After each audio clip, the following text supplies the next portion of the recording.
তো ধাক্কাধাক্কির পরে বসার যখন সুযোগ পাইছি, মুত্তাকি কারে কয় এইটা আজকে হিসাব করে নিয়ে যাবো। পারা যাবে, পারা যাবে, পারা যাবে।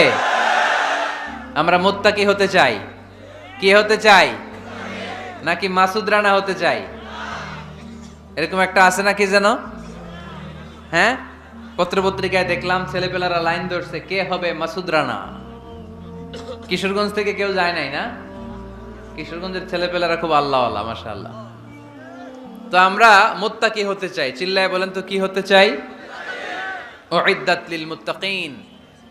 মুত্তাকিনদের জন্য আল্লাহ তাআলা এই জান্নাতকে প্রস্তুত রেখেছেন। আল্লাহ তাআলা এই আয়াতে মুত্তাকিনদের 5টি গুণের কথা বলেছেন। কয়টি? সবাই বলেন আওয়াজ করে, কয়টি? এই 5টি গুণ আজকে আমরা জেনে যাব মানার উদ্দেশ্যে। কিসের উদ্দেশ্যে? ওয়াজ তো এখন ইউটিউবেও দেখা যায়, ঠিক কিনা?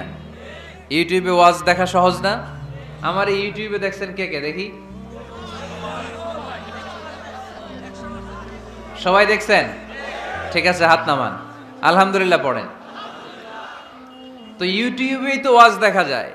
সরাসরি তাফসীরুল কোরআনের প্রোগ্রামে একটা আলাদা স্পিরিট নিয়ে আসতে হবে, যে মনোযোগ দিয়ে আমি শুনবো, আমি ধারণ করব, কথাগুলো রিসিভ করব, কান দুটো খরগোশের কানের মতো খাড়া করে শুনবো, যাতে বাড়িতে কিছু নিয়ে যেতে পারি। বাল্লিগু আন্নি ওয়ালাউ আয়া, একটি আয়াত, একটি বাক্য হলেও আল্লাহ রাসূল বলেছেন আমার থেকে মানুষের কাছে পৌঁছে দাও।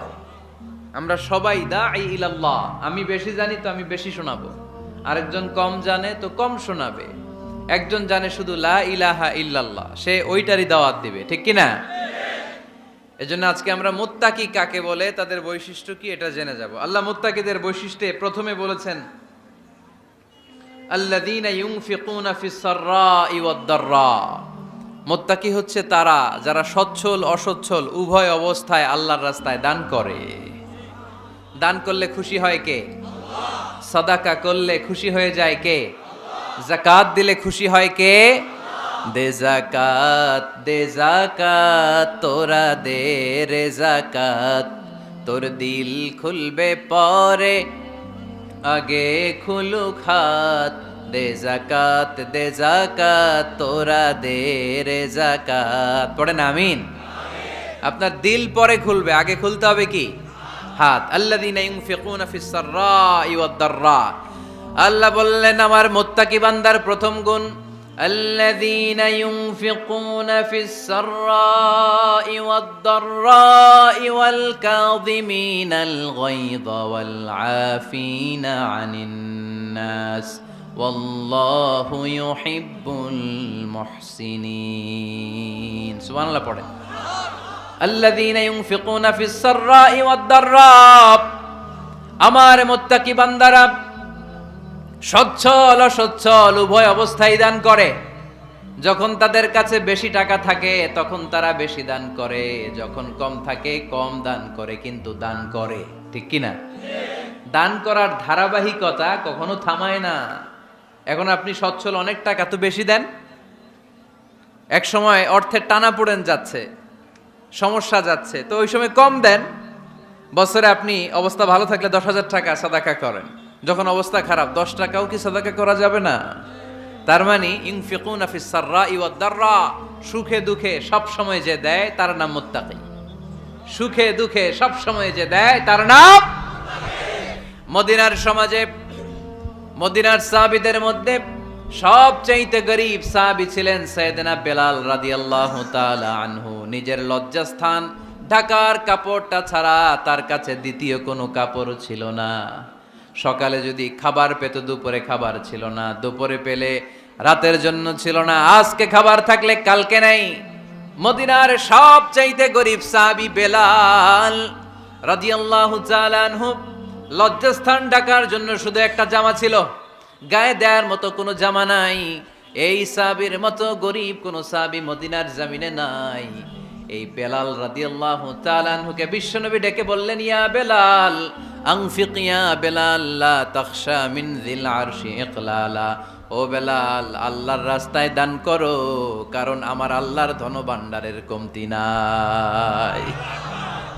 সাইয়েদনা বেলাল রাদিয়াল্লাহু তাআলা আনহু সবচেয়ে গরীব। শুনতেছেন? বুঝতেছেন? সবচেয়ে গরীব।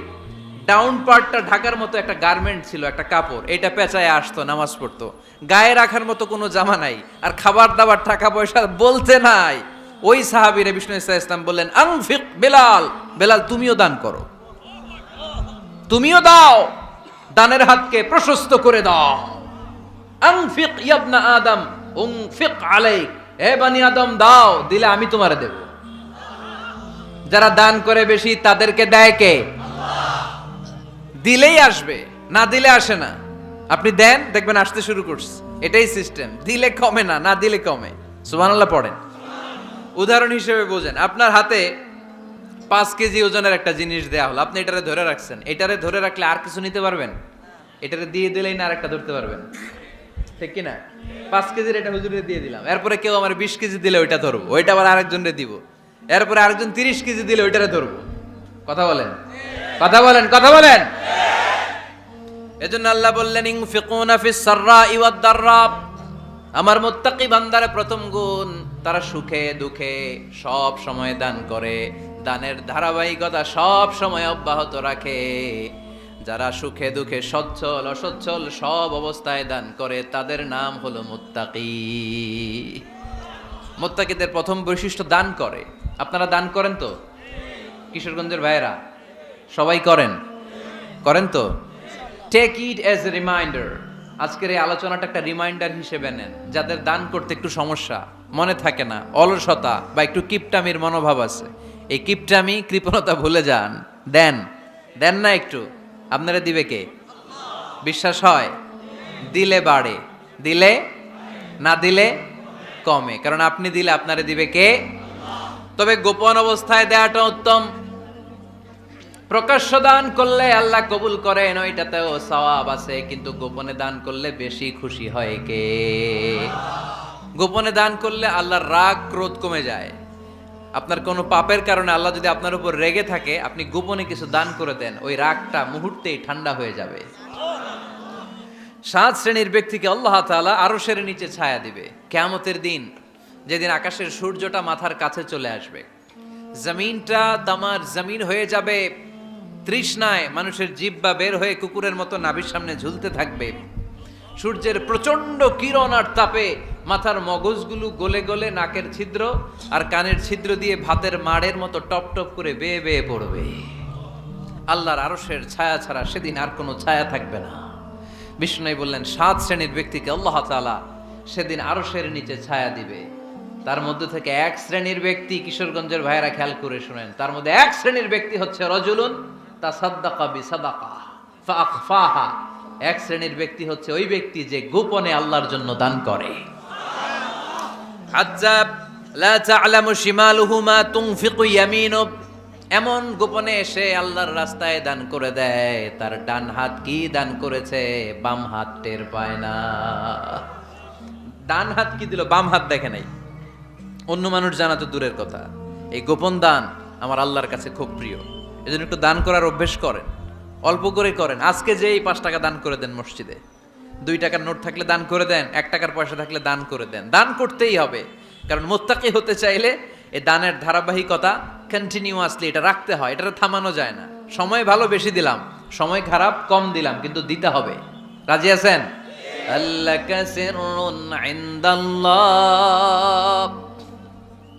বাইনাকা আনতা ওয়া বাইনাল্লাহ, আল্লাকা সাদাকাতুন তাখফা লা ইয়ালামুহা ইল্লাল্লাহ, আল্লাকা সিররুন ইনদাল্লাহ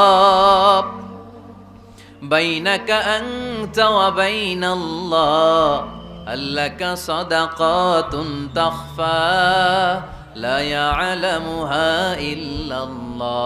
সুবহানাল্লাহ পড়েন। আল্লাকা সিররুন ইনদাল্লাহ, তোমার আর তোমার আল্লাহর মাঝে কোনো গোপন আমল আছে নাকি যেটা আল্লাহ ছাড়া কেউ জানে না? জীবনে আমাদের প্রত্যেকের এমন কিছু গোপন আমল, ইবাদত আর দান সদকা করা দরকার যেটা দুনিয়ার কেউ জানে না, জানে আমার রব আর জানি আমি। এরকম দান থাকার দরকার আছে না নাই? তোমার জীবনে এমন কোনো গোপন সদাকা আছে নাকি যেটা আল্লাহ ছাড়া কেউ দেখেনি? এই গোপন সাদাকাটা আল্লাহ খুব পছন্দ করে। এখানে মাদ্রাসা, আজকে আমার ভাই অমুক ভাই দিবেন 2 লক্ষ টাকা, বলেন মারহাবা। এটা উনি আল্লাহর জন্য দিতে পারে, মারহাবার জন্য দিতে পারে, ঠিক কিনা? কিন্তু রাতের আধারে রাস্তার পাশ দিয়ে হেঁটে যাচ্ছেন, মসজিদের দান বাক্সটা লেখা, উপরে সাইনবোর্ডে লেখা মুক্ত হস্তে আল্লাহর ঘরের জন্য দান করুন। কেউ নাই, কাক পক্ষী নাই, রাত বাজে 2টা। হঠাৎ করে পকেট থেকে 1000 টাকার বা 100 টাকার কচকচে নোটটা আপনি দান করে দিলেন। ওই দানটা 1 কোটি টাকার দানের চেয়েও বড় দান। কারণ দুনিয়ার কেউ তখন দেখে নাই, দেখেছে কে? কেউ যেটা দেখে না সেটা দেখে কে? কেউ যেটা জানে না সেটা জানে কে? সবার চোখ ফাঁকি দেয়া গেলেও আমার আল্লাহর চোখ ফাঁকি দেয়া যায়? এজন্য দান করতে হবে একজনের খুশির জন্য। তিনি কে? এজন্য রাব্বুল আলামিন বলেন, মাসালুল্লাযীনা ينفقون أموالهم في سبيل الله كمثل حبة أنبتت 7 سنابل في كل سنبلة 100 حبة والله يضاعف لمن يشاء والله واسع عليم سبحان الله পড়েন। আল্লাহ বললেন, এই যে তোমরা আমার রাস্তায় দান করো, এটার উপমা একটা চারা বীজের মতো। এই চারা বীজ জমিনে গেড়ে দিলে সেখান থেকে 60টা শীষ গজায়, প্রতিটা শীষ থেকে 100টা করে দানা হয়, প্রতিটা শীষে জন্ম নেয় শত শস্য দানা। সুবহানাল্লাহ। চারা বীজ চিনেন না? মাটিতে ঢুকাই দিলেন, 60টা শীষ গজালো, প্রতিটা শীষে আবার 100টা করে দানা, মোট কটা হইলো? 700টা। এক চারা বীজ থেকে যেমনি 700 দানা গজায়, তেমনি 1 টাকা দান করলে এরকম 700 গুণ সওয়াব আপনার আমলনামায় ঢুকাই দিবে কে? যারা দুনিয়ার বুকে প্রকাশ্যে গোপনে দান করত, সচ্ছল আর অসচ্ছল অবস্থায় দান করত, কিয়ামতের দিন যখন তাদেরকে তাদের আমলনামা দেয়া হবে, আমলনামা দেখে বলবে, আল্লাহ এত সওয়াব দুনিয়ার বুকে আমি করি নাই, অন্য কারো আমলনামা তোমার ফেরেশতারা ভুল করে আমারে দিয়েছে। আল্লাহ এত আমলনামা তো আমি করি নাই, এত নেক কাজ থেকে আসলো, এটা আমার না, তোমার ফেরেশতারা ভুল করে আরেকজনেরটা গছাই দিছে আমারে। আল্লাহ বলবে, না, আমার ফেরেশতারা ভুল করে না। সুবহানাল্লাহ পড়েন। ফেরেশতারা কখনো ভুল করতে পারে না, এটা তোমারই আমলনামা, আমার আমলনামা, আমি তো এত সওয়াব করি নাই। আল্লাহ বললেন, তুমি যে ওই আমার খুশির জন্য দান করেছো, ওই ছোট্ট দানটাকে আমি বড় করে তোমার আমলনামায় ঢুকাই দিচ্ছি। আরো আস্তে কোন সুবহানাল্লাহ। হাদিসে এসেছে, কামা ইউরাব্বি আহাদুকুম ফুলুয়া, তোমরা যেমনি ছাগল পালো, বাছুর পালো, আল্লাহ তাআলা তোমাদের দানটাকে এরকম পেলে পুষে বড় করে। আপনারা কিশোরগঞ্জে গরু পালেন কারা দেখি? মাশাআল্লাহ, সবার বাড়ি? হ্যাঁ, বাড়ি বাড়ি। আপনার বাড়িতেও আছে। তো এই যে গাভী যখন বাচ্চা দেয়, বাছুর হয়, খুশি লাগে না আপনাদের? মালিক কি করে? এটারে খাওয়ায়, খাইয়ে দাইয়ে পেলে পুষে বড় করে না? কুরবানির হাটে বিক্রির জন্য। আল্লাহ বললে, তুমি যে ওই ছোট্ট দান করেছো, তোমার এই ছোট্ট দানটা আমিও এটারে খাইয়ে দাইয়ে পেলে পুষে বড় করে উহুদ পাহাড়ের সমান করে তোমার আমলনামায় ঢুকিয়ে দিয়েছি। এজন্য আল্লাহ বললেন, আল্লাযীনা ইউনফিকুনা ফিস সাররাই ওয়াদ দাররা, মুত্তাকিদের প্রথম গুণ সচ্ছল আর অসচ্ছল উভয় অবস্থায় আল্লাহর জন্য তারা দান করে। সুবহানাল্লাহ পড়েন। তাহলে মুত্তাকিদের প্রথম গুণ, তারা কি করে? জোরে বলেন, সবাই বলেন, আবার বলেন। আপনাদের কষ্ট হচ্ছে? দোয়া করে ফেলি আমরা তো। গলার আওয়াজ এত অল্প কেন? আওয়াজ করে উত্তর দেয়া যাবে? চিল্লায় পড়েন আল্লাহু আকবার। এভাবে উত্তর দিবেন, এভাবে আওয়াজ করে উত্তর দিলে আমি বুঝবো আমার কথা শুনতেছেন, বুঝতেছেন। তা না হলে আমি বুঝবো বুঝতেছেন না, আমি এত কষ্ট করে বলি, এরা বুঝে না। তো মুত্তাকিদের প্রথম গুণ, তারা কি করে? আরো জোরে বলেন, কি করে? মুত্তাকিদের 2 নাম্বার গুণ আল্লাহ বললেন, ওয়াল কাযিমিনাল গায়জ। মুত্তাকিরা শুধু সুখে দুঃখে সচ্ছল অসচ্ছল অবস্থায় তারা দান করে না। মুত্তাকি বান্দার 2 নাম্বার বৈশিষ্ট্য, তারা রাগকে হজম করে, ক্রোধকে নিয়ন্ত্রণ করে। সুবহানাল্লাহ। মুত্তাকিনরা অল্পতে চটে যায় না, হট টেম্পার্ড না। আমাদের অনেকে আছে হট টেম্পার্ড, কিছু বুঝলেও চেতে, না বুঝলেও চেতে। এরকম চেত আছে নাকি আপনাদের? রাগ রে আপনারা কি বলেন আঞ্চলিক ভাষায়? রাগী বলেন। তো এই যে রাগী মানুষ আছে না, গুসা উঠছে, এই যে গুসা যে উঠে, এটা খুবই স্বাভাবিক। গুসাটা ওঠা সবার ওঠে, এটা কি বলেন? ওঠে না? ওঠে না? আপনাদের মধ্যে থেকে গুসা বেশি ওঠে কার দেখি? আছে তো, রোগী আছে তো অনেক। আল্লাহ আপনাদের গুসাগুলোরে ঠান্ডা করে দেখ, আর ভালো গুসাগুলো যেন আপনারা ইসলামের পক্ষে করতে পারেন। আল্লাহ তৌফিক দান করো। রাগ হবে ইসলামের জন্য। আল্লাহর জমিনে আল্লাহর বিধান লঙ্ঘন হলে আমরা রেগে যাব। চিল্লায় বলেন ঠিক কিনা? এছাড়া কেউ আমাদেরকে রাগাতে পারবে না। ওয়াল কাযিমিনাল গায়জ, মুত্তাকিন বান্দারা রাগকে হজম করে। রাগ হওয়াটা খুব স্বাভাবিক, এটা ন্যাচারাল, এটা কি প্রাকৃতিক। আমাদের দেহে এক ধরনের হরমোন আছে, এটার নাম হচ্ছে অ্যাড্রেনালিন বলে এটাকে, অ্যাড্রেনালিন হরমোন। তো এই হরমোনটা যখন নিঃসরিত হয় তখন আমরা রেগে উঠি, এর আগে আমরা রাগি না। This adrenaline hormone triggers up your bodies fight response. এটা নিঃসরিত হলেই বডি তখন ফাইট করতে মন চায়, মনে চায় খায়া ফেলাই, মাইরা ফেলাই, দইরা ফেলাই, অক করে হোতা এলাই। আপনারা বলেন না এগুলো? মাইরা অ্যালবাম, কাইটটা অ্যালবাম, অক করে হোতা অ্যালবাম বলেন আপনারা? এগুলো কখন বলেন? যখন রেগে যান, যখন রেগে যান। কিন্তু মুত্তাকি হতে চাইলে যখন তখন রেগে যাওয়া যাবে। ওয়াল কাযিমিনাল গায়জ, যুবক ভাইরা খেয়াল করে শোনো, মুত্তাকি হতে চাইলে 2 নাম্বার যে বৈশিষ্ট্যটা আমাদেরকে ধারণ করতে হবে সেটা হচ্ছে ওয়াল কাযিমিনাল গায়জ, রাগকে নিয়ন্ত্রণ করতে জানতে হবে। রাগ এটা ভয়ঙ্কর। অনেকে রাগ করতে করতে যে স্ট্রোক করে ফেলে, আছে না? হার্ট অ্যাটাক করে ফেলে। অনেকে রাগের মাথায় মারাও যায়, আছে না নাই? এটা ভয়ঙ্কর। এর আছে অনেক শারীরিক, মানসিক অনেক প্রভাব, অনেক ক্ষতিকর প্রভাব আছে এই রাগের। রাগটা অনেকটা ঝড়ের মতো। কিসের মতো? ঝড় যেমনি একদিক থেকে এসে সব ভেঙে চুরে তছনছ করে লন্ড ভন্ড করে দিয়ে আরেক দিকে সাঁ করে চলে যায়, রাগও তেমন একদিক দিয়ে আসে সব শেষ করে দিয়ে আরেক দিকে চলে যায়, ঠিক কিনা? এর রাগের মাথায় পৃথিবীতে কত খুন খারাপই ঘটেছে, ঠিক কিনা? বাবা ছেলের মধ্যে রাগ আছে না নাই? বন্ধু বন্ধুর মধ্যে, বন্ধু কয় এটা আমারে দে, ওই বন্ধু বলে না দিব না, রেগে গেছে, কিলাকিলি ঘুষাঘুষি আছে না নাই? বাবা ছেলের মধ্যে জমি জমা নিয়ে হয় না অনেক সময়? বাবা কয় এই জমি তুই পাবি না, পোলায় কয় আমার এই দিবা তুমি। বাপে কয় না দিমু না, পোলায় কয় দিবা। বাপে কয় তোরে তেজ্য পুত্র করে দিলাম, পোলায় কয় তোমার মাথায় আমি কোপ মাইরা দিলাম। আছে না? লেগে গেল, মারাত্মক ঝগড়া। হাজবেন্ড ওয়াইফের মধ্যে এগুলো আর হয় না, তাই না? রাগারাগি হ্যাঁ বেশি হয়। কিশোরগঞ্জে এগুলো আছে। আহা, খবরদার, এগুলোকে বাড়তে দেয়া যাবে না। শয়তান খালি গুতায়। শয়তান চায় কি করে ফ্যামিলিকে ব্রেক ডাউন করা যায়। শয়তান একটা আরশের উপর বসে, অন্য শয়তানরা এসে বলে আমি ওজনে কম দেওয়াইছি, কারে কিছুই করস নাই তুই। আরেকজন এসে বলে আমি সুদ খাওয়ানোর ব্যবস্থা করে দিয়ে আসছি, কারে এটা কিছুই না। আরেকজন এসে বলে মাদ্রাসায় যাচ্ছিল আমি সরাই দিছি, কারে এটা কিছুই না।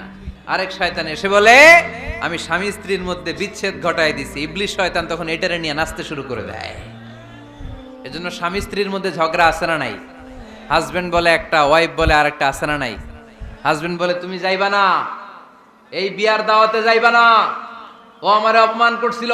বউ কয় আমি জামু, আমার বান্ধবীর বিয়া, তোমার কি? আছে না নাই? হাজবেন্ড কয় না যাবি না, বউ কয় জামু, গেলে তোর খবর আছে। বউ কয় কি করবা? কয় তালাক দিয়ে দিলাম। আছে না নাই? ছোট্ট ঝগড়া থেকে মাথা গরম করে রাগের মাথায় তালাক দিয়ে ফেলে। এজন্যই রাগ ভয়ঙ্কর।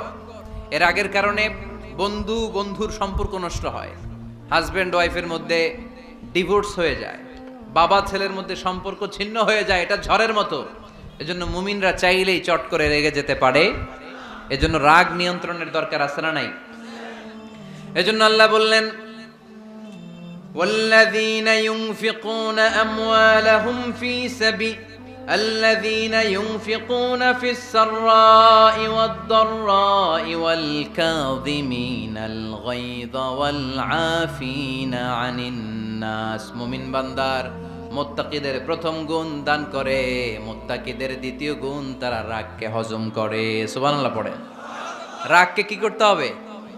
জোরে বলেন কি করতে হবে? আল্লাহ রাসূল বললেন লাইসা শাদীদু বিসসুরআ, কুস্তি খেলে যে অন্যকে মাটিতে শুইয়ে দিতে পারে সে আসল শক্তিশালী না। ইন্নামা শাদীদুল্লাযী ইয়ামলিকু নাফসাহু ইনদাল গাদাব। রাগের মাথায় যখন নিজেকে যে নিয়ন্ত্রণ করতে পারে, আল্লাহর কাছে ওই ব্যক্তিটাই শক্তিশালী। কুস্তি খেলে আরেকজনের শোয়াই দিলেন, এ শক্তিশালী না, বরং শক্তিশালী তো সে যে রাগের সময় নিজের উপর নিয়ন্ত্রণ রাখে। He can control himself in the time of anger. যখন সে রেগে যায় তখন সে নিজেকে নিয়ন্ত্রণ করতে পারে, সেই শক্তিশালী। কুস্তি খেলে আপনি হোতায় দিলেন আরেকজনকে, আপনি শক্তিশালী না। এজন্য রাগকে নিয়ন্ত্রণ করতে রাজি আছেন তো? এক সাহাবী এসে বললেন, ইয়া রাসূলুল্লাহ, আউসিনি ইয়া রাসূলুল্লাহ, ও নবী আমারে নসিহত করেন, আমারে কিছু উপদেশ দেন। বিশ্বনবী বললেন, লা তাগদাব, তুমি রেগে যেও না। সাহাবী বললেন, আরেকটা উপদেশ দেন। বিশ্বনবী বললেন, লা তাগদাব, রেগে যেও না। সাহাবী বললেন, ও নবী আরেকটা উপদেশ দেন। বিশ্বনবী তৃতীয়বারের জন্য বললেন, ও সাহাবী তুমি রেগে যেও না, লা তাগদাব, রেগে যেও না। কারণ রেগে গেলেন তো হেরে গেলেন, রেগে গেলেন হেরে গেলেন। অনেকে আপনারা রাগাতে চাইবে নানাভাবে, কিন্তু আপনি রাখবেন না। আপনার সাথে ঝগড়া করতে চাইবে, পায়ে পাড়া দিয়ে ঝগড়া করতে চায়, এরকম আছে না নাই? আপনারা রাগাতে চায়, ফুসলাতে চায়, কিন্তু মুমিনরা, মুত্তাকিনরা, তারা যেন তেন কোনো কারণে রেগে যায় না। তারা তাদের রাগকে হজম করে। আলহামদুলিল্লাহ পড়েন। আল্লাহ রাসূল সাল্লাল্লাহু আলাইহি ওয়াসাল্লাম কখনো রাখতেন না, কখনো না। ওনার উপর অনেক অত্যাচার হয়েছে, উনি রাগেন নাই, উনি ক্ষমা করে দিয়েছেন। কি করেছেন? আল্লাহ রাসূল সাল্লাল্লাহু আলাইহি ওয়াসাল্লাম যখন মক্কায় নামাজ পড়তেন, আল্লাহ রাসূল সাল্লাল্লাহু আলাইহি ওয়াসাল্লাম যখন রুকুতে যেতেন, সিজদায় যেতেন, পিঠের উপরে পচা উটের নাড়ি ভুঁড়ি চাপিয়ে দেয়া হতো। আল্লাহ রাসূল কখনো রেগেছেন? কথা বলেন। তায়েফের ময়দানে দাওয়াত দিতে গেলেন, পাথর মালা হলো, তিনি রেগেছেন? বাড়ি থেকে বের করে দেয়া হলো, বাধ্য হয়ে মক্কা থেকে মদিনায় হিজরতে গেলেন। মক্কার দিকে তাকিয়ে তাকিয়ে চোখের পানি ছাড়লেন আর বললেন, মক্কা তু আহাব্বুল বিলাদ ইলাইয়া, আমার কাছে সবচেয়ে প্রিয় শহর মক্কা শহর। লাউলা উখরিজতু আমা খারাজতু, আমার যদি বের করে দেয়া না হতো মক্কা থেকে জীবনে কোনোদিন আমি বের হতাম না। তারপরেও বিশ্বনবী রাগেন নাই। ব্ল্যাক ম্যাজিক করে 6 মাস বিশ্বনবীকে অসুস্থ করে রাখা হয়েছে, তিনি রাগেন নাই। আল্লাহ রাসূল সাল্লাল্লাহু আলাইহি ওয়াসাল্লাম একবার উটের উপর চড়ছিলেন। ইন দ্য মিন টাইম এক বেদুইন এসে বিশ্বনবীর গায়ের চাদর ধরে টান দিলেন। হাদিসের বর্ণনাকারী সাইয়েদানা আনাস রাদিয়াল্লাহু তাআলা, উনি বলেন, কুনতু আমশি মা রাসূলিল্লাহ, আমি একবার রাসূল সাল্লাল্লাহু আলাইহি ওয়াসাল্লামের সাথে হাঁটছিলাম। ওয়া আলাইহি বুরদুন নাজরানি গলিযুল হাশিয়া, আর রাসূল সাল্লাল্লাহু আলাইহি ওয়াসাল্লামের গায়ে ছিল চাদর। কি ছিল? আপনারা আজকে চাদর গায়ে দিয়ে আসছেন? কেউ আসছেন? অনেকে। এই যে আমরা চাদর গায়ে দেই, আমাদের চাদরের এই পাশে মাঝে মাঝে কিছু ডিজাইন করা থাকে না? নাজরান দেশ থেকে নিয়ে আসা বিশ্বনবীর ওই চাদরের এইখানে খসখসে ডিজাইন ছিল। তো আল্লাহ রাসূল যখন চাদর গায়ে দেয়া, ওই বেদুইন যখন চাদর টান দিয়েছে, ওই খসখসে ডিজাইন আল্লাহ রাসূল সাল্লাল্লাহু আলাইহি ওয়াসাল্লামের ঘাড়ের চামড়া ছিঁড়ে ফেলেছে। আসছিল ভিক্ষা করতে, বেদুইন আসছে কি করতে? ভিক্ষা চাওয়ার স্টাইল দেখেন, ভিক্ষা চাওয়ার স্টাইল দেখছেন? আল্লাহ রাসূল সাল্লাল্লাহু আলাইহি ওয়াসাল্লামের চাদর ধরে এমন টান মেরেছে, ওই খসখসে চাদরের দাগ বিষ্ণু সাল্লাল্লাহু আলাইহি ওয়াসাল্লাম ঘাড়ের মধ্যে বসে ঘাড়ের চামড়া ছিঁড়ে গিয়েছে। বিষ্ণু প্রচন্ড ব্যথা পেয়েছেন, কিন্তু কিছুই বলেন নাই। ফালতাফাতা ইলাইহি রাসূলুল্লাহ, আল্লাহ রাসূল তার দিকে তাকালেন, তাকিয়ে সুম্মা দাহিক, ছোট্ট একটা মুচকি হাসি দিলেন।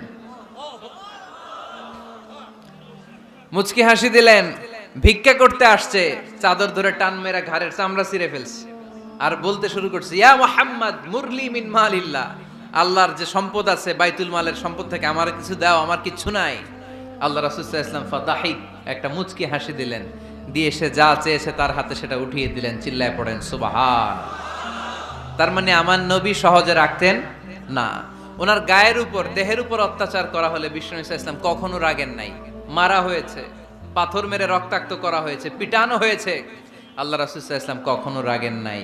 তবে আল্লাহর জমিনে আল্লাহর বিধান লঙ্ঘিত হওয়া মাত্রই বিষ্ণু সাল্লাল্লাহু আলাইহি ওয়াসাল্লাম রেগে যেতেন। পড়েন আল্লাহু আকবার। আল্লাহর বিধান লঙ্ঘিত হতে দিতেন না। যেই লোকটা নামাজ পড়া অবস্থায় ওটের পচা নারী বুড়ি চাপিয়ে দিলে রাগেন না, যাকে পাথর মারা হলে রাগেন না, চাদর ধরে টেনে গায়ের চামড়া ছিঁড়ে ফেললে রাগেন না, ওই ব্যক্তিটা আল্লাহর জমিনে আল্লাহর আইনের বিরুদ্ধে কথা বললে রেগে যেতেন। কারণ এটা আল্লাহর আইন, আল্লাহর আইনে সবাই সমান। এখানে উঁচু নিচু, there is no difference between black and white, between upper and lower, between the richer section of the society and poorer section of the society. between the prime minister, between the member of the parliament and the factory worker, rickshaw puller. Everyone is totally equal, 100% equal in the eyes of Quran and Islam. চিল্লায় বলেন ঠিক কি না? আল্লাহর চোখে সবাই সমান। ওইখানে প্রধানমন্ত্রী নাই, ওইখানে প্রেসিডেন্ট নাই, ওইখানে এমপি নাই, ওইখানে রিকশাওয়ালা আর প্রধানমন্ত্রী আর প্রেসিডেন্ট এক কাতারে দাঁড়িয়ে আল্লাহর সেজদা দেয়। চিল্লায় বলেন ঠিক কি না? নিজেকে আক্রমণ করা হলে রাখতেন না, কিন্তু আল্লাহর জমিনে আল্লাহর বিধান লঙ্ঘিত হলে আল্লাহ রাসূল রেগে যেতেন। মদিনাতে এক মেয়ে চুরিতে ধরা পড়ল। চুরি করলে কি করতে হয়?